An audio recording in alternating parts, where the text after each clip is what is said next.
بسم اللہ الرحمن الرحیم وينبغي التنبيه على امرين الاول اذا تعدد الشرط واتحد الجزاء. مفہوم شرط میں ہماری بحث ہو رہی تھی کہ آیا جملہ شرطیہ مفہوم رکھتا ہے یا جملہ شرطیہ مفہوم نہیں رکھتا. بہرحال ہم یہاں تک پہنچے تھے کہ ہے جملہ شرطیہ مفہوم رکھتا ہے، اگرچہ صاحب کتاب کے اندر کے خاص منزل پر جا کے رکھتا ہے. اب اس کے بعد دو چھوٹی چھوٹی موضوعات ہیں جو اس مفہوم شرط کے ساتھ مربوط ہیں. پہلی چیز جو آج ہے وہ یہ ہے کہ اذا تعدد الشرط واتحد الجزاء. مولا نے ایک حکم فرمایا، اس کے لیے ایک شرط کو بیان فرمایا، پھر دوبارہ حکم وہی ہے، شرط کوئی اور بیان فرمائی، پھر سے بارہ حکم وہی ہے لیکن شرط کوئی اور. جزا ایک رہی لیکن شرطیں بدلتی گئیں. تو جب ہم نے سارے احکام ترتیب سے سامنے رکھے تو سمجھ آیا کہ شرط 1 2 3 4 شرطیں زیادہ ہیں لیکن جزا سب کی ایک ہے. ٹھیک ہے جی. اذا تعدد الشرط واتحد الجزاء. ایک حدیث مبارک میں آیا کہ جب تمہیں اپنے گاؤں کی شہر کی اذان سنائی نہ دے بس نماز کو قصر پڑھ دو، ختم. پھر ایک اور فرمان سامنے آ گیا، فرمایا جب تمہیں اپنے گاؤں کی دیواریں نظر نہ آئیں تو تم نماز قصر کر دو. حکم ایک ہی چل رہا ہے، جزا ایک چل رہی ہے، نماز کو قصر پڑھنا، لیکن شرطیں بدل رہی ہیں. ٹھیک ہے. اصل اب بحث ہماری یہ آئے گی کہ وہ پہلا حکم جو آیا وہ بھی جملہ شرطیہ تھا، جو دوسری شرط بیان ہوئی دونوں جملہ شرطیہ ہیں. اگر ہم اس بات کے قائل ہو جاتے ہیں کہ جملہ شرطیہ مفہوم رکھتا ہے تو ایک منزل ایسی بھی آتی ہے کہ جہاں ایک تعارض کی کیفیت پیدا ہو جاتی ہے. وہ تعارض کیا ہوگا کہ ایک جملہ کا منطوق دوسرے جملہ شرطیہ کے مفہوم سے تعارض کرے گا. اس تعارض کو آگے جان سمجھنا ہے بڑے غور سے. ایک جملے کا منطوق دوسرے جملے کے مفہوم سے. اب اس کو تھوڑا سا آسان کر لیتے ہیں تو آگے بات سمجھ آئے گی. اذا خفی الاذان فکسر، جملہ شرطیہ آ گیا، جب تمہیں آذان سنائی نہ دے بس نماز کو قصر پڑھ دو. ٹھیک ہے، بسم اللہ. پھر اور حکم معصوم سامنے آ گیا، اذا خفی الجدران فکسر، جب تمہیں اپنے گاؤں کی دیواریں نظر نہ آئیں. ٹھیک ہے. اب پہلا جملہ بھی شرطیہ ہے، اس کا مطلب کیا ہوگا کہ اگر آذان سنائی دے رہی ہے خبردار نماز کو قصر نہیں بلکہ پورا پڑھنا ہے. دوسرا جملہ شرطیہ کا مفہوم کیا کہے گا، اگر شہر کی دیواریں نظر آ رہی ہیں تو اس وقت نماز کو. اب یہ بات نہیں، بات یہ ہے کہ بندہ گھر سے نکلا، ایک ایسی جگہ پر پہنچ گیا جہاں آذان تو سنائی نہیں دیتی، او بالکل میدانی علاقہ تھا بڑا سا، آذان تو نہیں پہنچ رہی تھی لیکن در و دیوار لوگوں کے مکان نظر آ رہے تھے.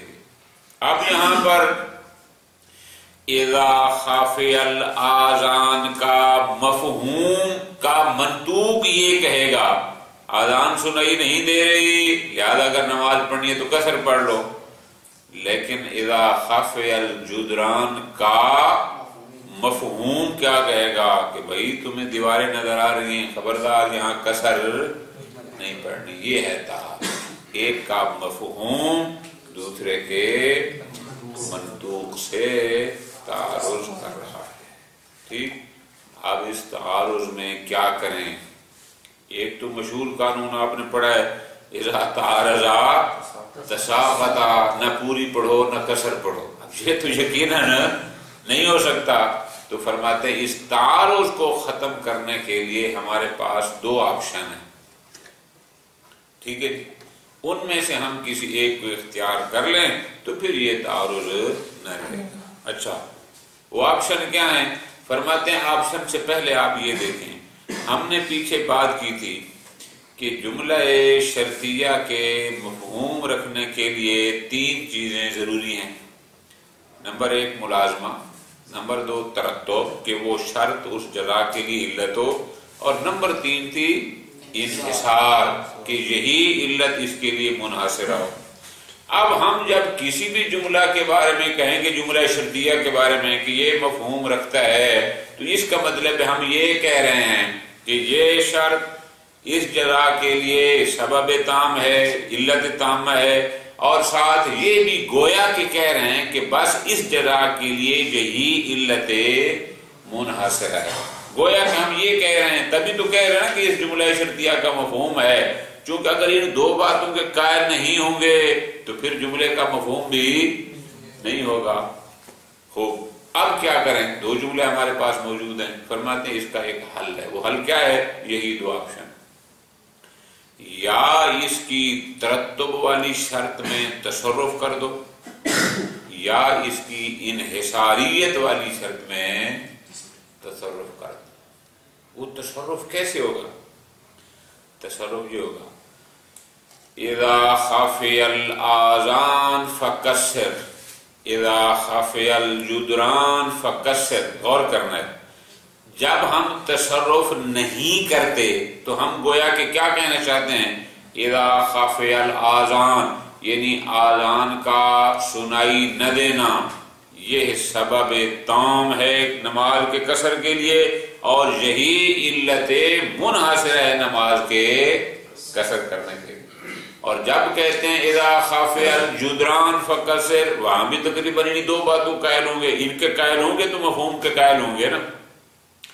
اب فرماتے ہیں ہم اسی میں تصرف کریں کہ اذا خفی الاذان فکسر، یہاں جو علت ہے، جو سبب ہے، او خفائے آذان، یہ علت تامہ نہیں ہے، ناقص ہے، بلکہ اس کی ساتھ ایک اور چیز بھی ملے گی۔ وہ کون سی ہوگی؟ اذا خفی الجدران۔ پھر نتیجہ کیا ہوگا کہ جب یہ دونوں شرطیں اکٹھی ہو جائیں گی پھر جا کر یہ بنے گی سبب تام، اور پھر آئے گا حکم قصر صلاح۔ یا اس آپشن کو استعمال کریں، اس میں تصرف کریں، نمبر 2، یا پھر تصرف کس میں کریں؟ اس کے انحصاریت میں۔ خفائے آذان کو بھی ہم قرار دیں کہ نہیں جناب علت تامہ ہے، ایک مستقل سبب ہے نماز کے قصر ہونے کے لیے، اور خفائے جدران بھی باقاعدہ مستقل سبب ہے کس کے لیے؟ لیکن تصرف کریں انحصاریت میں، نہ وہ علت منحصر ہے نہ یہ علت منحصرہ۔ پھر نتیجہ کیا ہوگا کہ ان 2 میں سے جو ایک بھی مخفی ہو جائے بس نماز قصر کرنے کا وہ سبب مستقل ہے اور وہی کافی ہے۔ یہ ہمیں تصرف کرنا پڑے گا۔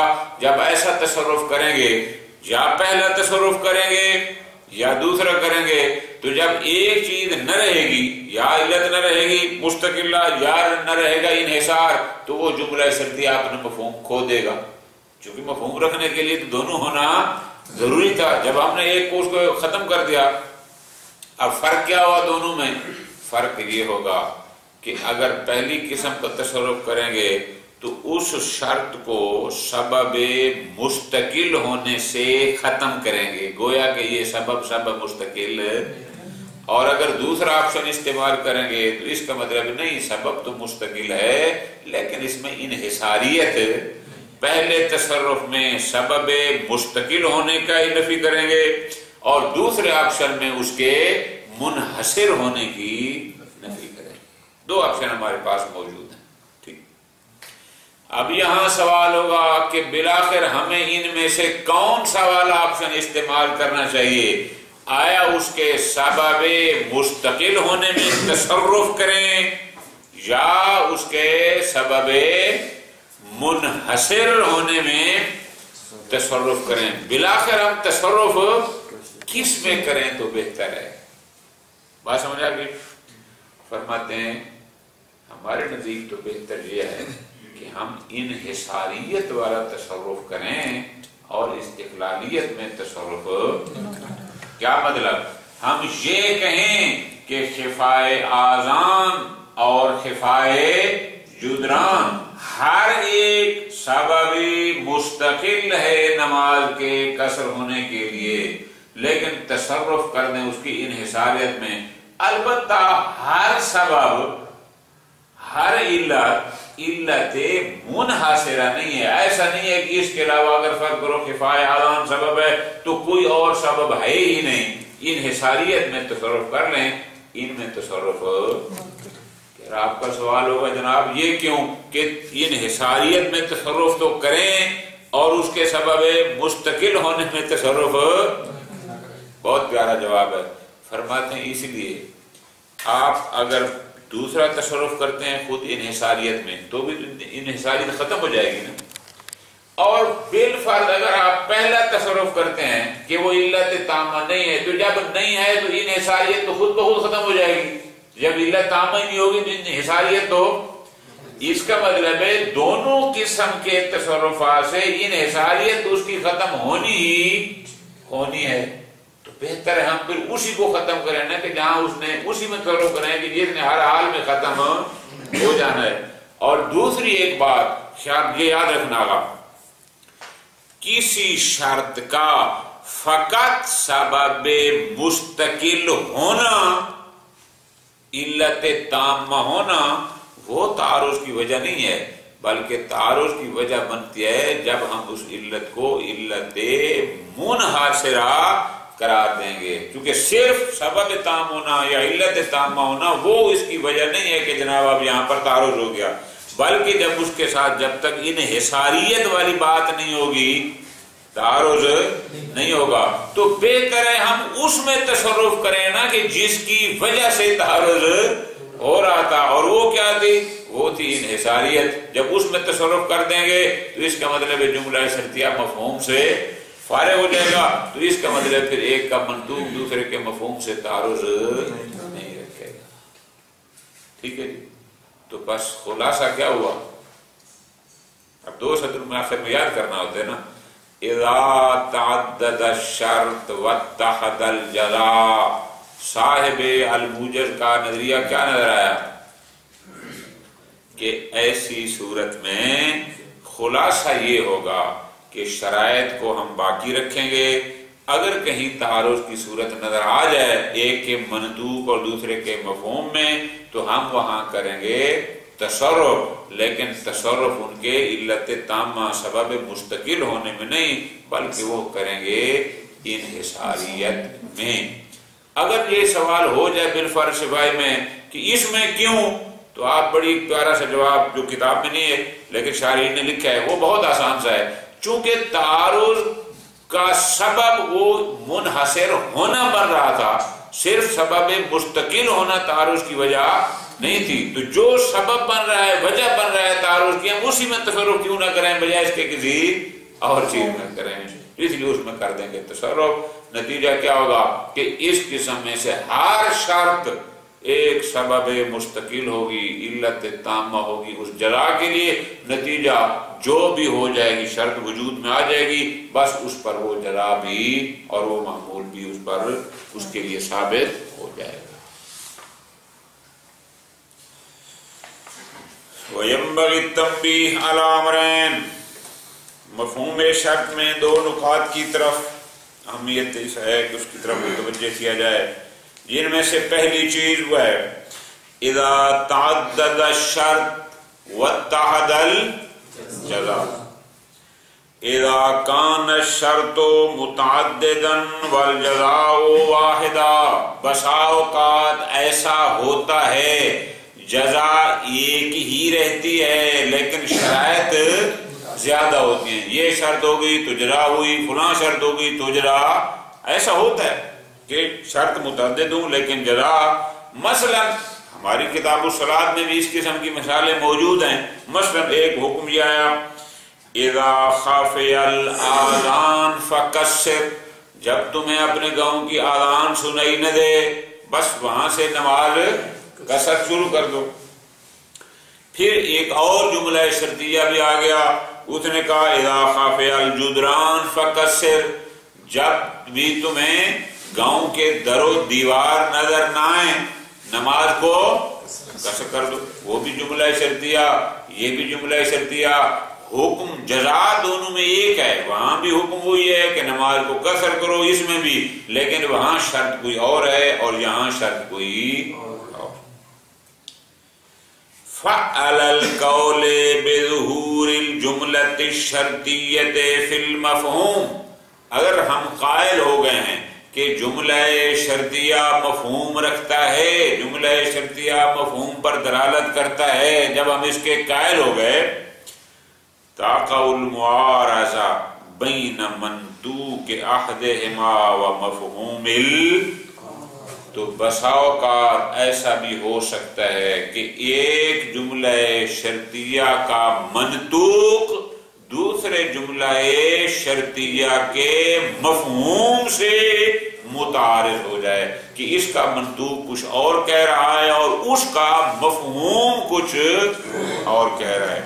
مثال یہ ہے، فَلَوْ اِفْتَرَضْنَا أَنَّ الْمُسَافِرَ بَلَغَ إِلَى حَدٍّ، ہم فرض کرتے ہیں ایک بندہ اپنے گھر سے چل پڑا، چلتے چلتے ایک ایسی جگہ پر پہنچ گیا کہ لا يسمع آذان البلد، وہاں اس کو اپنے شہر کی گاؤں کی آذان تو سنائی نہیں دیتی، وَلَكِنْ يَرَى جُدْرَانَهُ، لیکن ابھی تک در و دیوار نظر آ رہے ہیں۔ توجہ فرمائی، آپ کیا کریں؟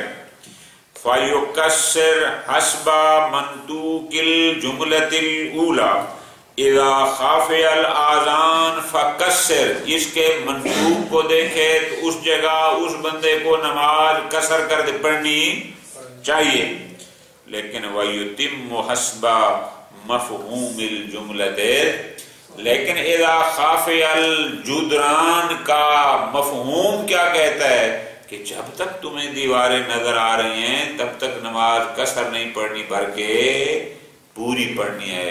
تو ایک کا منطوق کہتا ہے قصر پڑھو، دوسرے کا مفہوم کہتا ہے کہ پوری پڑھو، کیا کریں؟ اسی طرح اس کا الٹ کر لیں، كَمَا أَنَّهُ إِذَا بَلَغَ إِلَى حَدٍّ يَسْمَعُ الْآذَانَ وَلَا يَرَى الْجُدْرَانَ، کہ ایک ایسی جگہ پر کھڑا ہے کہ جہاں پر اس کو دیواریں تو نظر نہیں آ رہی، دیواروں کا نظر نہ کہے گا کہ اب یہاں پر قصر کر دو، لیکن آذان کی آواز سنائی دے رہی ہے، وہ پہلے کا مفہوم کہے گا نا ابھی یہاں پر پوری پڑھنے، کیا کرے؟ وَلَا يَرَى الْجُدْرَانَ فَيُتِمُّ حَسْبَ مَفْهُومِ الْجُمْلَةِ الْأُولَى وَيُكَثِّرْ حَسْبَ مَنْطُوقِ الْجُمْلَةِ فَالتَّعَارُضُ بَيْنَ مَنْطُوقِ إِحْدَاهُمَا وَمَفْهُومِ اس جملے کو میری جان یاد رکھنا، بھول نہ جائے، ایک جملہ شرطیہ کا منطوق دوسرے جملہ شرطیہ کے مفہوم سے متعارض ہے۔ اب کیا ہے؟ خوب، اب اس تعارض کا کوئی حل فرماتے ہیں، حل ہم آپ کو بتاتے ہیں۔ حل کیا ہے؟ غور کرنا۔ فرماتے ہیں تھوڑا سا پیچھے جاؤ، پیچھے ہم نے کیا کہا تھا؟ کسی بھی جملہ شرطیہ کے مفہوم پر دلالت کرنے کے لیے تین چیزوں کا ہونا ضروری تھا۔ ایک تھا ملازمہ، دو ہے تردد کہ وہ شرط اس کے لیے علت ہو، اور تیسری انحصاریت کہ وہ اس کے لیے علت منحصر ہو۔ یاد ہے نا، وہ اطلاق سے ہم نے اس کو ثابت کیا تھا۔ اب فرماتے ہیں تعارض ختم کرنے کا طریقہ یہ ہے، وَبِمَا أَنَّكَ عَرَفْتَ، چونکہ یہ بات آپ پیچھے ابتدا میں جان چکے ہیں، کون سی؟ کہ انا استفادت المفہوم، کہ کسی بھی جملہ شرطیہ سے مفہوم کا سمجھنا، یا یہ کہنا کسی جملہ شرطیہ کا مفہوم پر دلالت کرنا، مبنی علی کون شرط علتا تامتا اولا و منحصرتا، تو اس میں ضروری ہے کہ وہ شرط اس جگہ کے لیے علت تامہ بھی ہو، اور صرف علت تامہ بھی کافی نہیں بلکہ وہ اس کے لیے علت منحصرہ بھی ہو۔ تو پھر یہ بات تو ذہن میں ہے نا، فرماتے ہیں اب آپ کے پاس ایک راستہ ہے تعارض ختم کرنے کا، وہ کیا ہے؟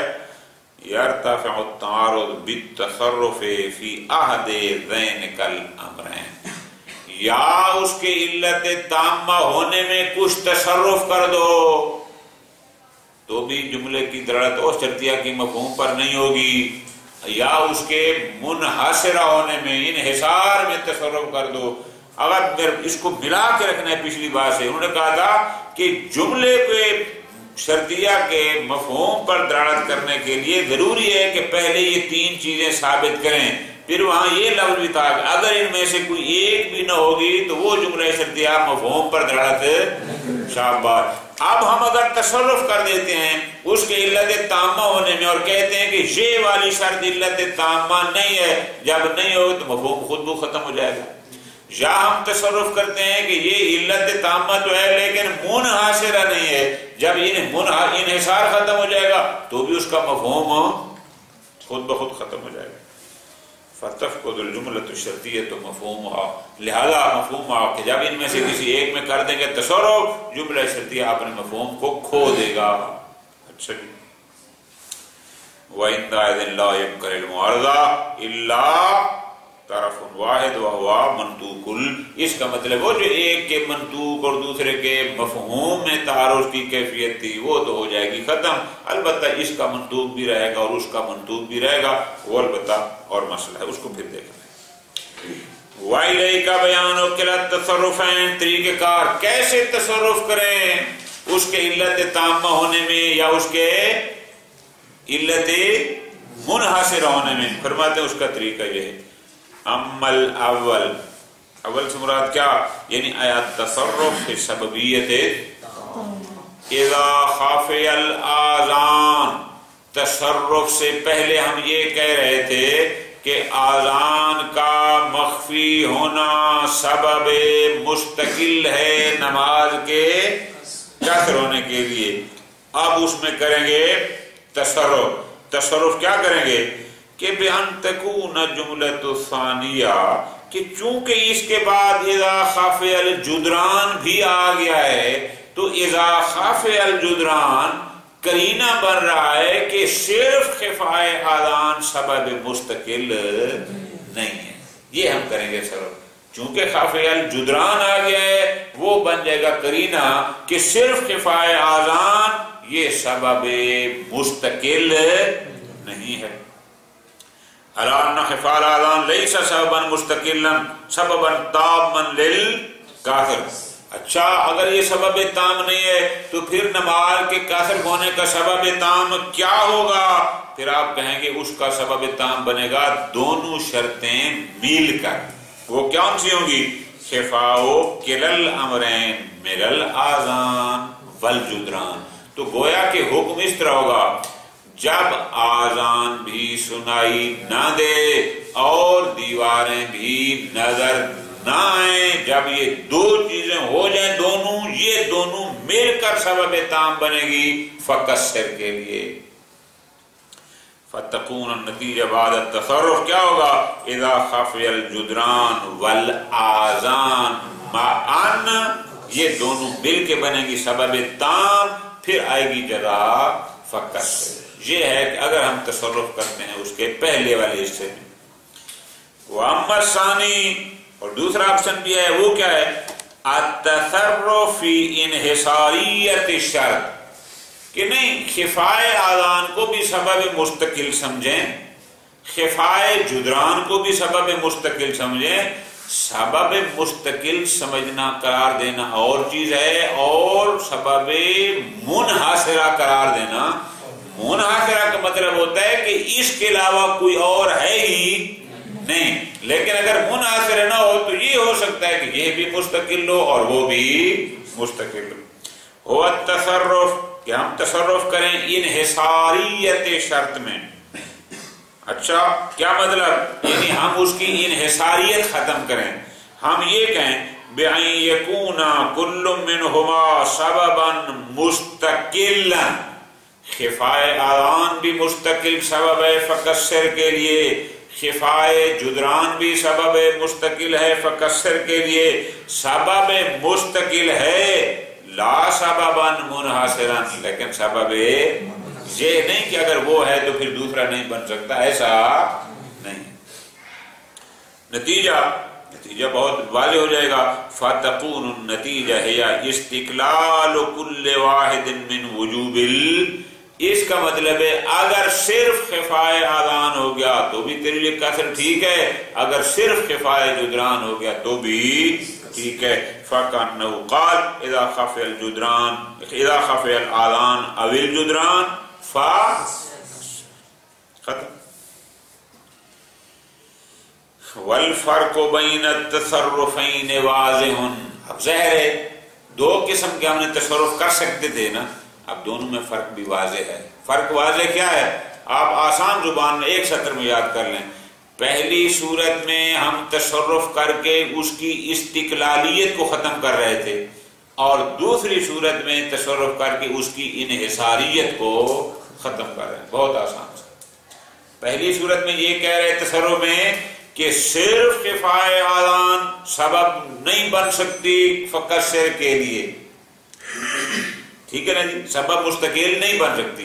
لیکن دوسری صورت میں ہم یہ کہہ رہے ہیں کہ صرف خفائے آذان سبب مستقل، خفائے آذان سبب مستقل ہے فقصر کے لیے، لیکن اس کا مطلب یہ نہیں کہ کوئی اور سبب نہیں ہے، نہیں، یہ کوئی سبب منحصرہ نہیں۔ بہت آسان۔ والفرق بین التصرفین واضح، فإن مرجع التصرف فی الاول، ہم نے جو پہلے انداز میں تصرف کیا اس کا مطلب کیا تھا؟ وہ یہ تھا الی نفی سببیت المستقلۃ عن کل منہما، اس تصرف سے ہم یہ بتانا چاہ رہے تھے نہ خفائے آذان سبب مستقل ہے اور نہ ہی خفائے جدران سبب مستقل ہے، تو پھر کیا ہے؟ وَجَعْلِهِمَا سَبَبًا وَاحِدًا، ہم نے کہا تھا کہ یہ دونوں مل کر یہ سبب واحد، یہ سبب بنتے ہیں فقصر کے لیے اور حکم کے لیے۔ کما نہ مرجع فی ثانی، لیکن دوسرے تصرف میں وہ کیا تھا؟ الی سلب الانحصار، وہاں ہم نے خفائے جدران کو سبب مستقل تسلیم کر لیا فقصر کے لیے، لیکن سبب منحصر تسلیم الی سلب الانحصار بعد تسلیم سببیت کل منہما مستقل، کہ دونوں کو سبب مستقل ماننے کے ہم تیار ہیں لیکن منحصر ماننے کے لیے تیار ہے۔ بہت اچھا۔ فعل الاول، بس اگر ہم پہلی قسم کا تصرف کریں گے تو اس کا مطلب ہوگا لا یکثر الا اذا خفیا کلاہما، کہ جب تک دونوں خفا نہ ہو جائیں کثر اس کے لیے جائز نہیں ہوگی۔ لیکن جب دوسرا تصرف کریں گے جو کثر ما خفا کل منہما، پھر ان میں سے جو بھی خفا حاصل ہو جائے گا اس کے لیے کثر ختم۔ وعلی کلا تقدیرین، دونوں صورتوں میں یرتفع تعارض کیوں ختم ہو گیا؟ سوال ہوگا نا کیوں ختم ہو گیا؟ چونکہ پہلا تصرف کریں تو سبب مستقل نہیں ہے، جب مستقل نہیں ہے تو بھی جملے کا مفہوم نہیں ہوگا۔ اگر دوسرا تصرف کرتے ہیں انحصاریت کرتے ہیں تو ہم نے کہا کہ جب تک انحصاریت نہیں ہوگی تو بھی جملے کا مفہوم نہیں ہوگا۔ جب جملے کا مفہوم ہی نہیں ہوگا تو یہ کس کے ساتھ کون سی چیز جا کے تعارض کرے گی؟ وَعَلَىٰ كِلَا التَّقْدِيرَيْنِ يَرْتَفِعُ التَّعَارُضُ، کیوں تعارض ختم ہو رہا ہے؟ لِزَوَالِ، اس لیے کہ جملہ شرطیہ اپنے مفہوم کو کھو دے گا۔ لِكُلِّ مِنَ التَّصَرُّفَيْنِ، کیوں؟ لِأَنَّ الْمَفْهُومَ فَرْعُ كَوْنِ الشَّرْطِ سَبَبًا تَامًّا وَمُنْحَصِرًا، چونکہ ہم پیچھے واضح کر چکے ہیں جملہ شرطیہ مفہوم اس وقت رکھے گا کہ جب شرط سبب تام بھی ہو اور منحصرہ بھی ہو۔ اگر تمامیت ختم ہو گئی تو بھی مفہوم ختم، انحصاریت ختم ہو گئی تو بھی مفہوم ختم۔ والمفروض، تو ہمارا فرض یہ ہے کہ پہلے تصرف کی صورت میں ہم کہیں گے کہ یہ سبب تو ہے لیکن تام نہیں ہے، اور دوسرے سبب کہیں گے کہ نہیں سبب تام تو ہے لیکن منحصر، تو جو بھی ختم ہوگا جملہ اپنا مفہوم کھو دے گا، ختم ہوگی بات۔ اب آئے گی اگلی بات، دو آپشن ہیں، کیا ان میں سے کوئی بہتر آپشن بھی ہے کہ دونوں برابر ہیں کہ جس میں ہم چاہیں تصرف کر دیں، یا کوئی بہتر کہ نہیں اولا یہ ہے کہ ہم اس میں تصرف کریں اور اس میں تصرف نہ کریں؟ الا انه قال کلام فی تقدیم احد التصرفین علی الاخر. اب بحث یہ ہوگی کہ یہ دو آپشن تو ہمارے پاس موجود ہیں، ان میں سے جو بھی استعمال کریں گے تعارض ختم ہو سکتا ہے، لیکن کون سا آپشن بہتر ہے، کون سا ہم پہلے استعمال کریں؟ والظاہر هو التصرف فی ظہور کل من الشرطین فی الانحصار. ہمارے نزدیک بہتر یہ ہے کہ ہم انحصاریت میں تصرف کریں، یہ کہیں کہ یہ سبب مستقل ہے لیکن منحصر نہیں. نتیجہ فَيَكُونُ كُلُّ مِنْهُمَا مُسْتَقِلًا فِي التَّأْثِيرِ، لہذا خفائے آذان بھی ایک سبب مستقل ہوگا نماز کے قصر پڑھنے کے لیے، اور خفائے جدران بھی سبب مستقل ہوگا. فَإِذَا انْفَرَدَ أَحَدُهُمَا کان لہ التاثیر فی ثبوت الحکم. ان میں سے کوئی ایک بھی ہو گیا تو بس اس قصر کے لیے یہی کافی ہے، یعنی آپ نماز قصر پڑھ سکتے ہیں.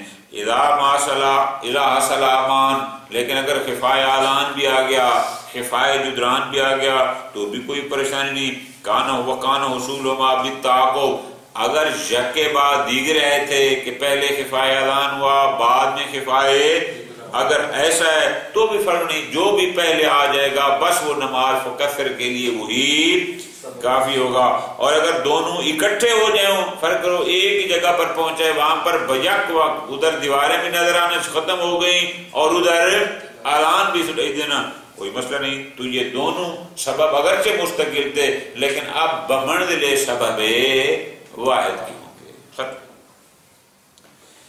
اب آخری سوال، آخر کیوں انحصاریت والے آپشن کو استعمال کریں کہ اس میں تصرف کریں اور سببیت تامہ میں تصرف؟ اس کی کوئی وجہ میں نے آپ کو گزارش کر دی، وہ جہاں نہیں ہے وہ آسان یاد کرنا، ٹھیک ہے نا، وہ دوبارہ بتاتا ہوں.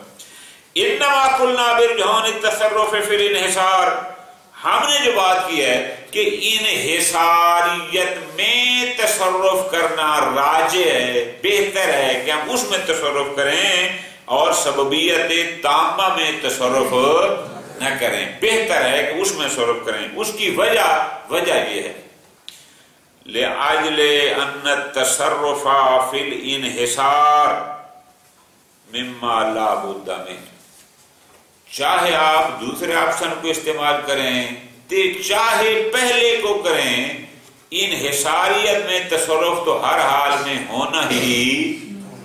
کیوں کہ اگر وہ پہلا تصرف یعنی اگر سبب مستقل نہ رہے گا، جب نہ رہے گا انحصاریت خود بخود ختم ہو جائے گی، اور دوسرا آپشن وہ تو ہے ہی خود انحصاریت کو ختم کرنا.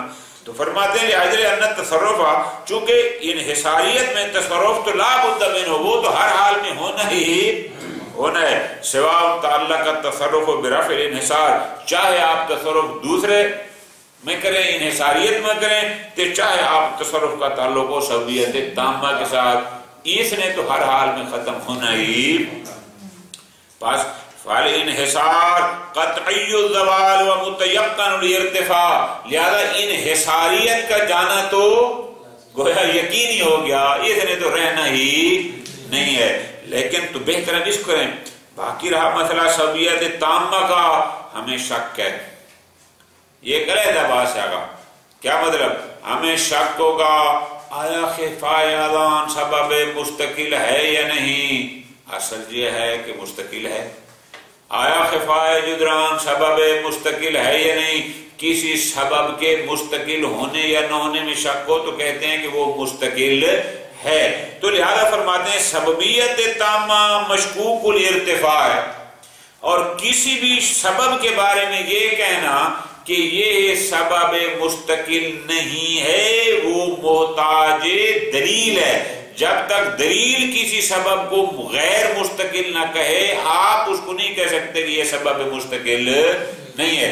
تو پس سببیت کا نہ ہونا، سببیت تام کا نہ ہونا وہ مشکوک ہے، جبکہ انحصاریت کا نہ ہونا یہ یقینی ہے. تو ہم وہی آپشن استعمال کریں نا کہ جس کا جانا یقینی ہو. اور ایک بات میں نے اضافی گزارش کی تھی، وہ آپ کو زیادہ آسان ہے. کیوں کہ اگر ہم انحصاریت کو باقی رکھتے ہیں تو تعارض کی صورت بنتی ہے، لیکن اگر ہم انحصاریت کو تصرف کر دیں، ختم کر دیں اور یہ دونوں سبب مستقل رہ بھی جائیں تو وہ سبب تعارض نہیں بنتا. تو ہم بہتر ہے اسی میں تصرف کریں جس کی وجہ سے تعارض بن رہا تھا.